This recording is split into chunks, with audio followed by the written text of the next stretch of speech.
Good evening, everybody. Welcome to another episode of Team and Finances. I am your host. I am Andrew. You can find me at the LoreDoc503 on Instagram. And joining me once again is sleepyGary, Dylan Lindner. How are you doing today, Dylan? Good morning, Andrew. It's another fine day, another great day to play some Lorcana. Actually going to head up to locals later tonight. Toronto happening this week. It's going to be crazy. We're in that weird limbo where it's like set for Lego, but Bucky is not the same as he used to be. I know a couple of us are going out there. Are you excited? You feel ready for the Toronto meta that is kind of in the past, but also somewhat in the future? I'm already ready for set 5, but I will take a nice little 2-day detour to set 4. I'm literally about to join this flight in about 24 hours or so, and I will see you all in Toronto. Please give a shout out if you happen to be going. This video is sponsored by LightTCG. If you're looking for a family-run trading card game store that specializes in Lorcana singles, look no further than LightTCG. He is based out of the Pacific Northwest, just like us, and he's been a very important part of our community. If you're looking for any Lorcana singles, head on over to his website at lighttcg.shop. That is lighttcg.shop, and use our promo code TAA5 for 5% off your first Lorcana order. Thank you so much, LightTCG, for sponsoring this video. We're going to talk about Shimmering Skies, and we are now 1 day away from the official retail release of Shimmering Skies at your local Target, Walmart, etc. But we now have had almost 2 weeks of exposure to this set because it has been released at the hobby stores for just about 13 days. It's been quite an interesting market in terms of finances for Shimmering Skies. We've seen a lot of ups and downs, a lot of variable prices for cards, and a lot of shockers that I don't think we've seen in other sets before. Obviously, probably the biggest news of all of them would be Miss Clarabelle Cow. You and me had talked about Miss Clarabelle Cow quite a bit. We thought it was a very powerful card. I don't think even we could have predicted this amount of a price jump. If you look at the graph here, I'm going to pull it up. The initial price of this card at the release on Thursday night was $5. It is now currently sitting at $30. This is a 600% increase. I don't think any card, not Beast, not Diablo, not any card has had this drastic of an increase in a very long time. Dylan, what do you think was kind of the leading force into this? Yeah, I think a lot of this has to really attribute to No More Pixelborn because a lot of people can't test, and there are several professional players of Lorcana, for example, Kevin for Lorcana Goons, stuff like that. They're very high on this card. So when they say, "Hey, Clarabelle is a good card," which I mean, I knew that, you knew that, but some people didn't know that because, it's expensive. They're like, well, what if they just empty their hand and she's just a 5 cost or 7 cost that does nothing? But people are saying, well, put it in the ramp shell so that way you can get her out as early as turn 4. And they're like, you're right. This card is so good on turn 4. I played it the other day at locals and she drew me sometimes 1 card, sometimes 5 cards, and even just drawing 1 card is good enough. So a lot of people are seeing these content creators make content about Clarabelle, and they're like, whoa, Clarabelle's insane. And that just skyrocketed the price way, way, way, way, way up. It's just a hype cycle of not knowing what's going to be meta for Vegas or Seattle, and people just kind of clinging on to the echo chamber of what they hear. Do you think this is sustainable? A 600% increase is crazy. Usually, typically, we see in other sets, after the retail release, a lot of prices go down. But in a lot of situations, like, for example, Diablo and in Beast Tragic Hero, we did not see that. We saw them stay around that $30, sometimes even $40 range. Diablo was safely, right before Chicago, was in the $40 range for the non-foil and $60 for the foil. This Clarabelle, is it going to follow the same pattern of its legendary brother? Look, I think Clarabelle is a very good card, but I'm personally, if you have no interest in playing Clarabelle or only have like 1 and don't want to buy 3 others, I'm on sell. I don't think Clarabelle is a $30 card, but I do think she's like around a $20 to $25 card. So if you want to make your like $5 to $10 come up, I say go for it. We also do have to remember that when, as of time of recording, retail is coming out tomorrow, like you said. And there's going to be the scare, right? Where people are opening so much more product and they're like, oh my gosh, there's a massive influx of in the market. We have to sell. So in that case, I think in that small time frame, if you're interested in Clarabelle, that's a buy when you see the scare happen and prices just crash down. But if you don't want to get caught in that, or you don't want to have like a long-term investment in Clarabelle, I would sell now, because I think a crash is going to happen. Now, do I think we're going to see $5 to $7 Clarabelles again? Probably not. That ship is long sailed, and you had to be really on top of it with your purchases in order to get it. But do I think we'll see $30 Clarabelles? Maybe not for like a little bit. Maybe as we get closer to Vegas and we get more data, then sure there will be a buyout because, geez, Vegas is less than a month away, so people need to be buying their cards like now. Less than a month away, the first Disney sponsored event that will be Set 5 legal. There will be a couple of big events up until then that will be a little bit meta defining. I think Charlie's Collectibles has a 10K or a 5K next week. So that will be probably meta defining before we hit into Vegas. Dylan, what other surprises did you notice from Shimmering Skies? Speaking of possible meta defining cards, let's talk about Daisy, the luckiest girl in the world, holding that big old teddy bear, also holding up that big old almost $20 price. I mean, look, I've played with Daisy, and we said it here. It's a great card. It's borderline insane card, right? It's also a super rare. We've had super rares hit that $15 to $20 mark, specifically Whole New World at the peak of it, when it was like, when people were saying, is Whole New World worth banning as a card? It hit $20. Daisy is almost $20, and people are not even like discussing her being banned. I think she is going to drop. I personally, I picked up my playset from you, Andrew, actually, and then in any ones I pulled, I've just been kind of selling, one, to help out the local community because everyone wants daisies, but two, I don't think this $19 price point is sustainable for a super rare. If she was legendary, sure, I could think she could even go up, but as a super rare, I mean, Giant Tink saw way more play than her technically right now, and she never hit $20. Whole New World barely hit $20, and now it's less than $20. I don't think Daisy sustains at $20, so I'm personally a sell on her. What do you think? I think to compare it to a different super rare that is also like very prominent in the meta was something like Madame Medusa when it came out. I think when it came out, it maybe hit a peak of $5, but it was played in red blue. It was played in red purple. It was a very like solidly played card, but the value just didn't catch there. And it's also a super. In fact, I think a lot of the supers from like Into the Inklands just never hit really beyond something like a Madame Medusa. And yet here we are sitting at several supers that are rather pricey for what they are. Like I think Elsa, which is technically in the starter deck, even like the foil version of her is still solidly at 6. I think Madame Elephant is still around 6. I think and then, of course, you just talked about Daisy at being at 18, and it's been fluctuating between 15 and 20 for the entirety of this last 2 weeks. 3 legendaries, all well above 25, like Mufasa and Prince Naveen and Clarabelle. It's almost to the point where, you can open a box and get a fair amount of value back, which makes enchanted hunting kind of, as someone who likes enchanted hunting, kind of almost worth it. Speaking of like pack value, like we even have some commons and uncommons in like cold foils that are like ridiculously like up to like Merlin goat status right off the bat, which is crazy. Like Pete is an 89-cent uncommon, probably going to drop once retail gets their stuff, but it's like cold foil is $8. That's almost like an 800% increase on the market, which is insane. Same thing with other cold foils. They're just going up. So any like playable common and uncommon, Tipo is like what, $5 right now, and he is a quarter.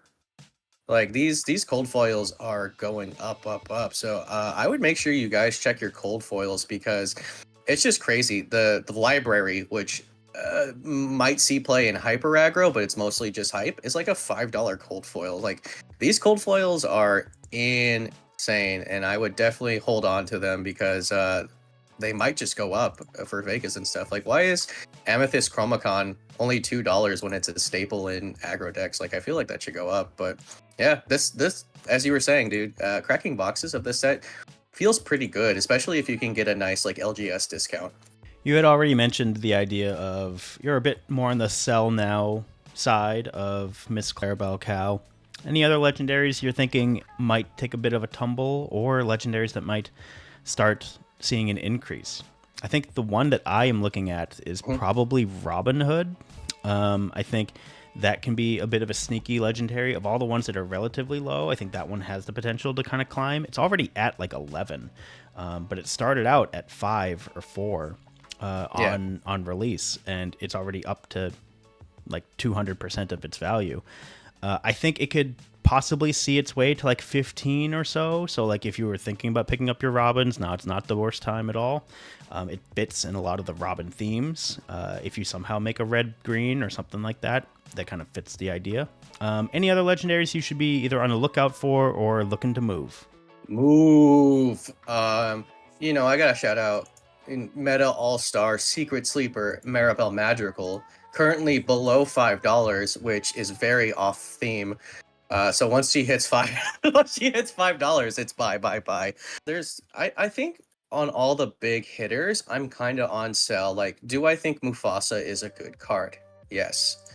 Do I think he's a 25 to almost $30 card? No, because at most he sees plays in ramp decks as like a one, maybe two of.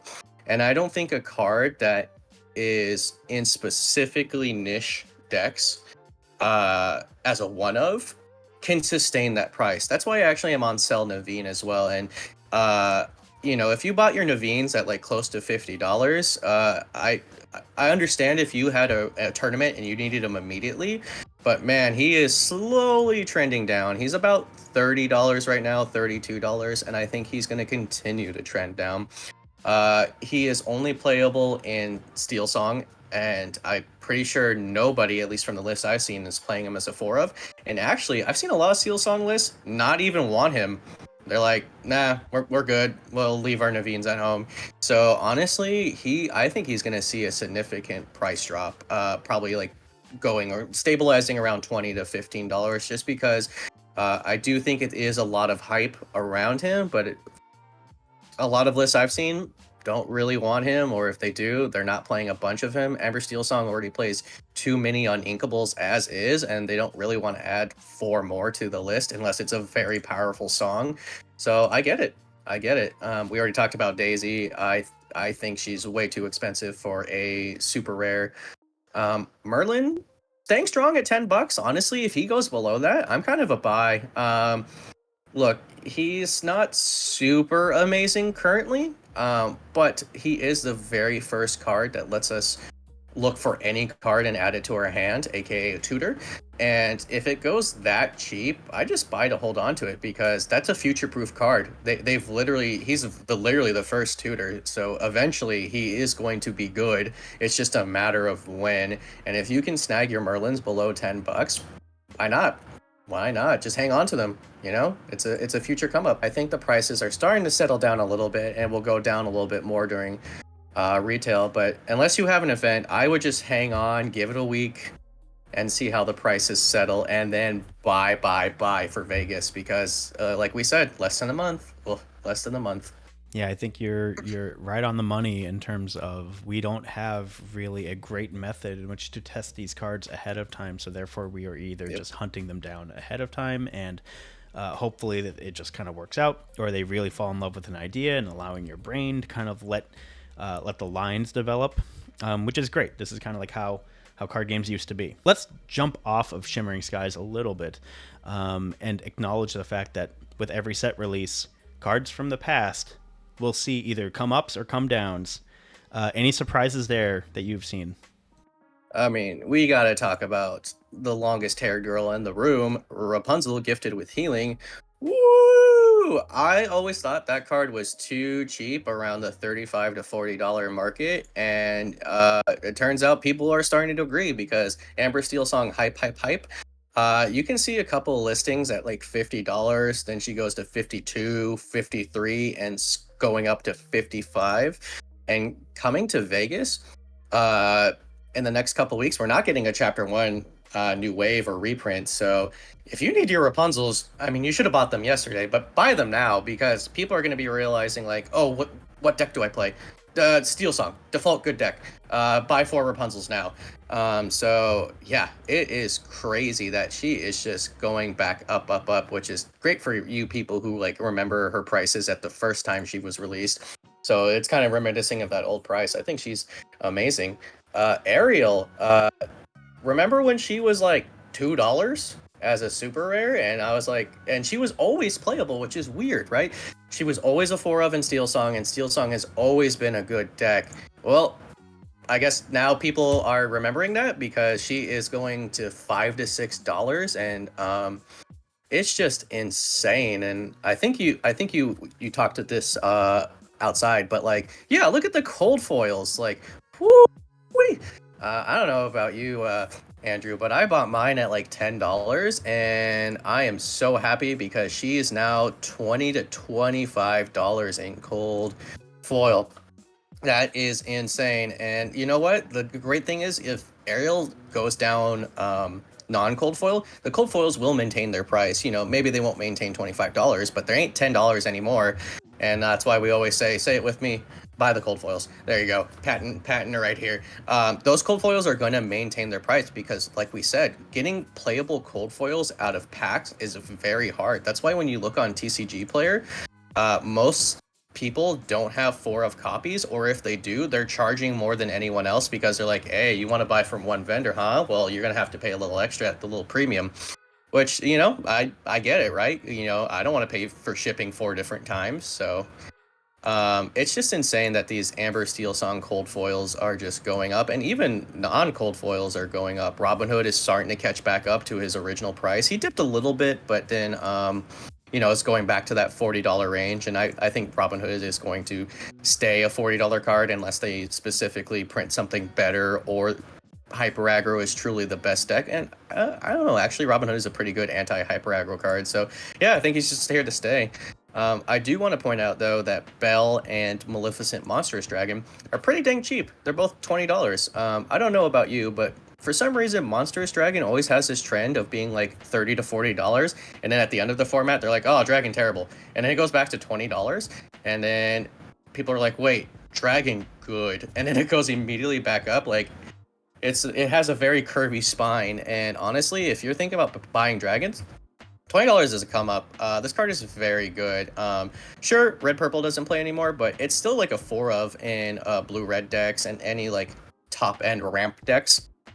So why not pick up your copies? And we've been seeing Belle as like seeing play in both the green blue decks as well as the purple blue decks. As a sort of dime alternative, you know, along with Tematoa and friends. So $20 Belle's not bad. She was like $30 before. So if you're thinking of picking them up, might as well. And honestly, like, if these 2 top end legendaries see remote play in any form of meta decks, people are going to keep buying them out for Vegas because they're so cheap right now. So I would pick up yours before the rush to get all your Vegas cards come up. I think I want to highlight some other cards that Yeah. are now seeing a bit of increased play as a result of not just the Bucky errata, but with the set 5 meta. I think one of the big decks that have probably caught the most amount of steam here is Lemon Lime Yellow Green with Under the Sea, and the good old boy Prince John. The rare is now a solid $3. It was $1 maybe before the Bucky, but the foil is 12, and that is a recent jump. It literally just happened on this chart right as soon as Bucky erratas came in. So if you can't get a Prince John for under $12 now, it's quite high.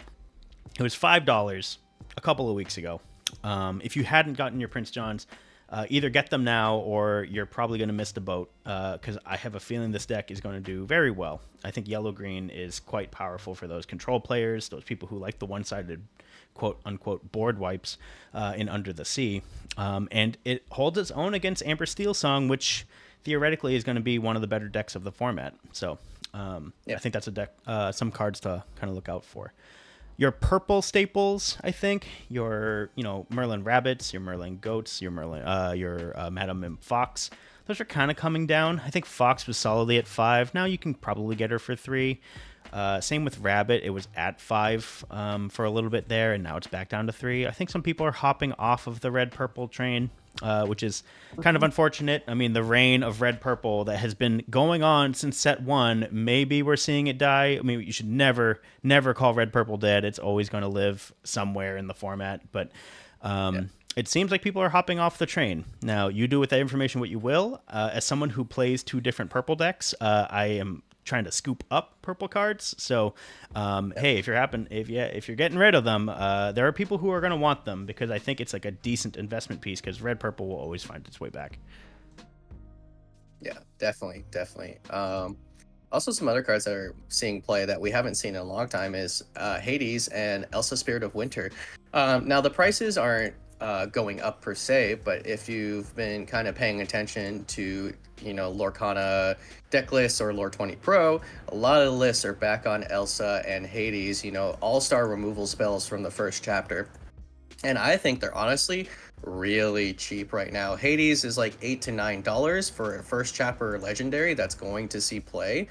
Cheap. Elsa, around the same $9 to $10. Also very cheap for a staple. I would pick them up. Like, first chapter legendaries are hard to get, and you know what? Even if they only see as a one or two of, you're spending $20 to make sure you get your one or two copies. And if they go up, you're super happy. And if they don't, it's not like they're going to crash anymore, because this is probably the lowest you're ever going to see them. So why not pick them up? Because if they see play and people get hype, you're going to lose all your copies for Vegas. Well, we are just about 12 hours from kind of a recent update relative for what I would call a meme stock, where basically one card gained a lot of popularity because someone found something interesting and someone decided to buy a lot of them, and buy, ironically, a lot of counterpart cards that would have probably seen play as a result of it, namely Hiram. There was recent news here that the Lorcana app had changed the image from Hiram saying that you can draw two cards when it enters play or when it quests and you blow up an item, to one card, really reducing its efficacy by 50%. Huge. That would have been a huge change. It later came out to be that this was an error, like a visual error, and it will be corrected. We're not really sure how that happened, and really not sure how it even came about. But people started buying out foils and Hiram in mass, part because they think it's going to be a misprint, and then kind of similar to when the Bucky errata was announced. I think there was a joke running around Reddit where some guy bought 80 Judy Hops as a response, because that was going to be the card on the come up if Hiram did in fact was about to be errated. Luckily, that's all settled now. Dylan, what is your take on all of the stuff that happened? Yeah, I mean, if you just look at like the data, you just see people buying this for 18, 19, and now the current prices are like 20, maybe more. There's only 2 pages full of listings. I don't get it. I didn't get it when the Bucky promo was about to change and people were buying these at like $20. Like, I get it that it's like a pre-errata card, but like, so like I'm not trying to rain on your parade, but like, I don't, maybe you can tell me in the comment section, like, why does that appeal to you? Why does a pre-errata foil appeal to you? And clearly the market doesn't want it, because Bucky went from 20 to like back down in like a day or two. Like, it's funny, it's a meme, but I don't see the financial investment into it. Like, I'm not looking like, oh, I need cold foil Hirams pre-errata. That's the premium I'm looking for. I don't get it, but hey, explain it to me. Maybe I'm not seeing anything. I'm not a financial advisor. What do I know? So put in the comment section. Tell me more. The guy who bought 80 rabbits. I mean, hey, those rabbits are multiplying. I hope you make money off that one day. If this was true, I think that was a smart choice, but luckily it wasn't.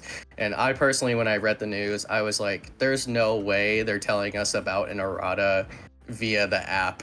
Like, that would be such a slap to the face. They're like, oh, by the way, we shadowed nerfed this card, but we didn't want to tell you, so hopefully you weren't looking at the app at this time. It's meme stocks. If you don't need your Hirams, just sell them. If you're looking to buy cold foil Hirams, I'd probably hang on for like a little bit. Like, He's still an all-star staple card, so if you want your gold foils for Vegas, sure, like go ahead. He's not that much more than what he was. He's maybe like $4 or $5. So because the cold foils before then were like 16 to 17, so now he's like 20 to 25. So if you need your cold foil high-arms now, sure, buy them. But honestly, I just let it give it a week when people realize like, oh, this price point isn't sustainable, and they put them all back on TCG Player. All right, Dylan, any last thoughts about where we are at with Shimmering Skies? We have talked about the impact of Shimmering Skies itself. We've talked about some changes that we saw in other sets. Anything you are expecting as we come into the first couple of weeks of competitive play with this set? I think definitely keep your hand on the buzzer. Watch the market because some people are still not even focusing on set 5 meta because of Toronto, but that ends this week. So then everyone will be focusing their attention on Vegas. So if you see any decks that you think might be the hot ticket, buy your cards now because everyone is also going to be thinking the same. And you don't want to be behind the market train. You want to be on it or ahead of it. So just make sure you're paying attention, or, you're subscribing to Team and Ambitions, Team and Finance News, because we will do the heavy lifting for you guys, making sure that you get all those sweet, sweet deals before anyone else.